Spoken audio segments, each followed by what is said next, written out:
বিসমিল্লাহির রহমানির রহিম। আজকে আমি গরুর চর্বি দিয়ে বুটের ঘাটি রান্নার রেসিপি দেখাবো। এই ঘাটিটা রুটি, ভাত অথবা পরোটার সাথে খেতে ভীষণ ভালো লাগে। আমি প্রথমে একটা পাতিল দিয়েছি, পাতিলে তেল দিয়ে এখন আমি পেঁয়াজ কুচি দিচ্ছি।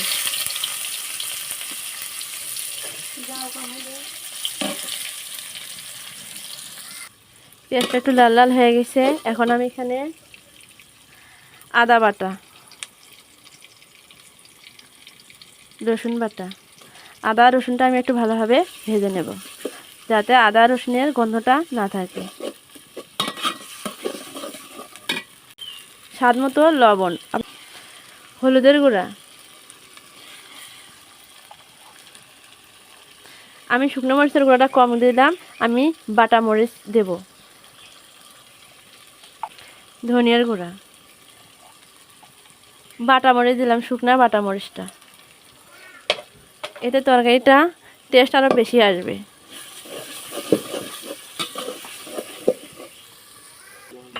আমি এখানে দিয়ে দিচ্ছি তেজপাতা আর দারচিনি।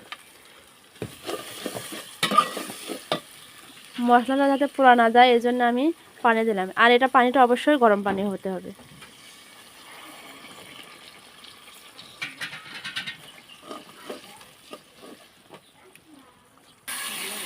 দেখতে পাচ্ছেন মশলাটা এখন তেল ছাড়িয়ে গেছে। এখন আমি এটা চর্বিটা দিয়ে দেব।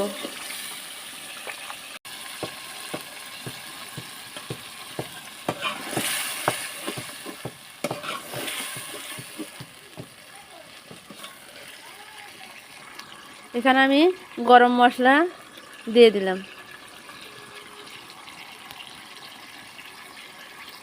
এখন তেলটা মশলার সাথে মিক্সড হয়ে গেছে।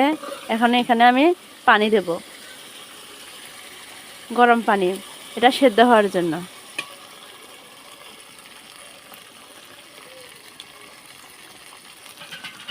দেখেন আমি বেশি পরিমাণ পানি দিলাম না, যেহেতু চর্বি বেশি সেদ্ধ হতে সময় লাগবে না, তাই আমি এইরকম পানি দিলাম। দেখতে পাচ্ছেন এখন এটা কষা হয়ে গেছে, কতটা সুন্দরভাবে কষা হয়ে গেছে। এই বুটটা আমি আগেই পরিষ্কার করে ধুয়ে সেদ্ধ করে নিয়েছিলাম। এখন আমি এটা দিয়ে দেব।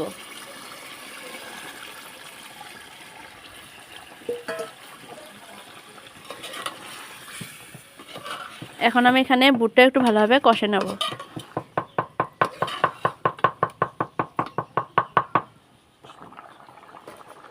আমি বুটটা এখন 10 মিনিট কষে নেব ভালোভাবে। দেখেন আমি এখানে কোনো প্রকার পানি দেইনি, বুটের সেদ্ধতে একটু পানি ছিল, ওটাই দিয়ে আমি এখন ভালোভাবে কষে নেব। এই বুটের তরকারিটি বারবার একটু নাড়া দিতে হবে, কারণ না হলে নিচে লেগে যাওয়ার সম্ভাবনা থাকে। এই জন্যে একটু পর পরে এটা এইভাবে নাড়তে হবে। দেখতে পাচ্ছেন এইভাবে ভালোভাবে নাড়তে হবে, আনাতে তালা লেগে যাবে। এখন বুটটাও ভালোভাবে মজা হয়ে গেছে,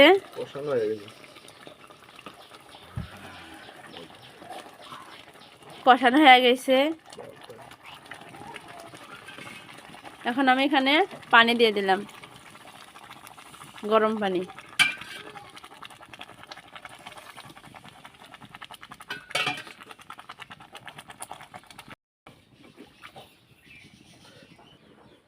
দেখতে পাচ্ছেন এখন আমি পানির পরিমাণটা কীরকম দিয়ে দিলাম। আপনারা এইরকম সঠিক পরিমাপে পানি দেবেন।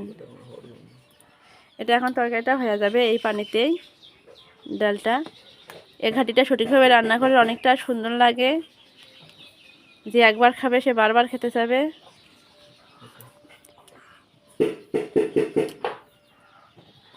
এটা এখন 10 মিনিটের মধ্যে হয়ে যাবে। ঢেকে দিলাম। দেখতে পাচ্ছেন তরকারিটা এখন হয়ে গেছে। এখন আমি ভাজা জিরার গুঁড়ো দিলাম। দেখেন কতটা সুন্দর হয়েছে। ভিডিওটি ভালো লাগলে অবশ্যই লাইক কমেন্ট শেয়ার করবেন। আজকের রেসিপি এখানেই শেষ, দেখা হবে অন্য কোনো রেসিপিতে। ধন্যবাদ, সবাই ভালো থাকবেন।